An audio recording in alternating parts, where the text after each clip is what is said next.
व्हावे उतराई जीविता पायी जीव थोडा प्रस्तुत करतो संगी प्राप्त स्थली संप्राप्त सेवे करता निवडलेला अरुंद महान भगवत भक्त संत सम्राट विश्ववंदे महाराष्ट्र भूषण अधिकार संपन्न साधू श्री जगद्गुरु तुकोबराय सकल समाजाचं हित व्हावं त्यांचं कल्याण व्हावं याकरता आपल्या जीवनाची राख रांगोळी करणारे श्री तुकोबराय यांचा चार चरणाचा संतांविषयी कृतज्ञता व्यक्त करणारा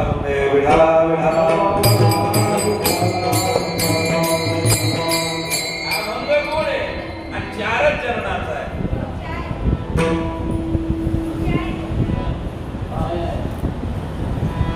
अभंग चार चरणाचा आहे. आपल्या सगळ्यांच्या परिचयाचा आहे. कारण अत्यंत गोड आणि आपल्या सगळ्यांच्या पाठांतरातला अभंग आहे. ज्याच्या पाठ नसेल त्याच्या कानपाठ तर नक्की आहे आणि ज्याच्या कानपाठ सुद्धा नसेल असं समजायचं तो वारकरीच नसेल. गोड अभंग आहे. तुकोबराय या अभंगामधून संतांविषयीची कृतज्ञता व्यक्त करतात. ही जी कृतज्ञता आहे अत्यंत पवित्र भावना आहे. कृतज्ञता कशाला म्हणतात? आपल्यावरती एखाद्याने उपकार करावा आणि त्या उपकाराची जाणीव माणसाने ठेवून त्या उपकारातून उत्तीर्ण होण्याचा प्रयत्न करावा, उतराई होण्याचा प्रयत्न करणं याला कृतज्ञता म्हणतात.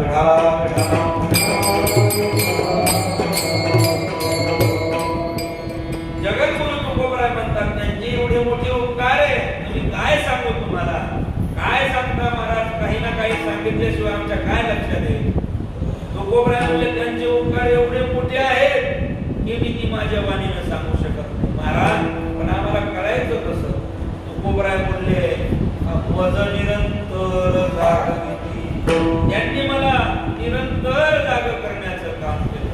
अहो आणखी काय केलं म्हणले, अहो ते संत सहज जरी बोलले तर तुमच्या आमच्या हिताचं बोलतात, सहज जरी बोलले तरी आपल्या हिताचं बोलतात आणि सहज बोलून जर आपल्याला समजलं नाही तर अट्टहासाने आपल्याला शिकवतात. सहज बोलली हित उपदेश करुणी सायास शिकविती. आणि जर एखादा साधक शिष्य जर कमकुवत असेल, सामान्य असेल, त्याची बुद्धी तिथपर्यंत जात नसेल तर तुकोबराय म्हणतात ते संत त्या शिष्याचा, त्या साधकाचा सांभाळ करतात. कसा करतात? उदाहरण देऊन आपल्याला सांगतात. तुका म्हणे वत्स देववेचे चित्ती पैसे मध्ये ती सांभाळी, त्याप्रमाणे मुक्तीची वेलेली गाय जसं आपल्या बाळाचं रक्षण करते, सांभाळ करते, याप्रमाणे संत सुद्धा साधकाचा म्हणजे आपला सांभाळ करतात. एवढे मोठे त्यांचे उपकार आहेत.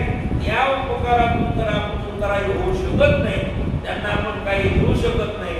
पण आपला जीव जरी त्यांच्या चरणावरती वाहिला तरी तो कमीच आहे. काय द्यावे त्याशी व्हावी उतराई, जीविता हा पायी जीव थोडा. अत्यंत गोड अभंग आहे. एक तासभर आपल्याला चिंतन करायचंय, पण चिंतनाला सुरुवात करण्यापूर्वी थोडासा पर्याय देणं अत्यंत गरजेचं आहे. सालाबादप्रमाणे याही वर्षी किती वर्ष झाले आपल्या सप्ताहाला?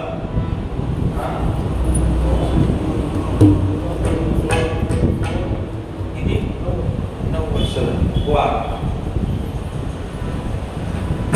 सालाबादप्रमाणे याही वर्षी मोठ्या थाटामाटामध्ये श्रीरामनवमी व श्री हनुमान जयंती दोन्ही उत्सवाला धरून हा सुंदर नामयज्ञ सोहळा आहे. भगवान श्री रामप्रभूचा जन्म आणि श्री हनुमंतरायाचा जन्म दोन्ही उत्सव साजरे या सप्ताहामध्ये होतात. अत्यंत पवित्र आणि पावन प्रांगणामध्ये सुंदर हा नामयज्ञ सोहळा चालू आहे.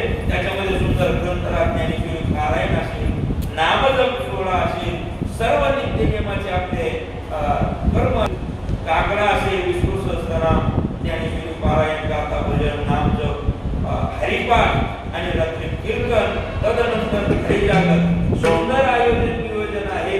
आणि आपण सगळे मंडळी तन मन धनाने या ठिकाणी सहकार्य करता, नोहे अट्टहासाने करता. सगळ्यांच्या मागे ज्याचे काम आहे, पण त्यामधून सुद्धा वेळ काढून गोष्ट आहे महाराज. आणि या सप्ताहामध्ये खाली मला वाटतं 3-4 वर्ष झाले या ठिकाणी प्रत्येक वर्षी तुम्ही सेवेला बोलवता. सगळ्यांचे तुमचे धन्यवाद व्यक्त करतो. या ठिकाणी मला या वर्षी आमचे कामून मामा यांनी फोन केला, म्हणजे सोपान महाराज एक सेवा तुम्हाला करावी लागेल. म्हणलं काहीच हरकत नाही. या ठिकाणी खूप सुंदर मंडळी या ठिकाणी कीर्तन साथीसाठी उपस्थित आहे. त्यांनी सुंदर पंचवली सुरुवात केली. आमचे परममित्र एक वारकरी रत्न भजनावरती ज्यांचं नितांत प्रेमी, त्यांना कधी म्हणलं ना चला कधी कंटाळा नाही, आमचे संजू मामा जाधव हे सुद्धा उपस्थित आहेत. त्यांच्याही चरणी नतमस्तक आहे. तसेच त्यांनी सुंदर चाल गायली बरं का. तर मग मला माहित नव्हतं तुम्ही एवढं कोण म्हणता. अत्यंत सुंदर वारकरी चाल त्यांनी गायली. मामा सुद्धा उभे, तुमच्याही चरणी नतमस्तक आहे. तिकडून आमचे पंढरी भाऊ आमचे सासरे हे सुद्धा उपस्थित आहेत. तुमच्याही चरणी नतमस्तक आहे. पलीकडून आमचे मिठे महाराज मिठे महाराज सुद्धा उपस्थित आहेत. तुमच्याही चरणी नतमस्तक आहे. पलीकडून आमचे दादा खूप गोड प्रदर्भ वाजवतात. तुमच्याही चरणी नतमस्तक आहे. विनेकरी भाऊ तुमच्याही चरणी नतमस्तक आहे. इकडे हार्मोनियमवर साथीला आहे. तुमच्याही चरणी नतमस्तक आहे. महाराज प्रदंगावरती गोड ज्यांची थाप आहे, कीर्तनाला साथ कशी करावी हे ज्यांना उत्तम प्रकारे माहिती आहे, त्यांना मृदंग तयारही करता येतो आणि सुंदर वाजवताही येतो. आमचे पवन महाराज घरात हे सुद्धा उपस्थित आहेत. तुमच्याही चरणी नतमस्तक आहे. सगळ्यांच्या चरणी नतमस्तक होतो. तसेच आमचे श्रीधर भाऊ कामचे हे सुद्धा या ठिकाणी उपस्थित आहेत. तुमच्याही चरणी नतमस्तक आहे. त्यांचं खूप सुंदर चॅनल आहे SK न्यूज, खूप चालतं बरं का चॅनल. तुमच्याही चरणी नतमस्तक आहे. माझ्या माता भगिनी तसेच पुरुष वर्ग सगळ्यांच्या चरणी नतमस्तक होतो आणि चिंतनाला सुरुवात करतो.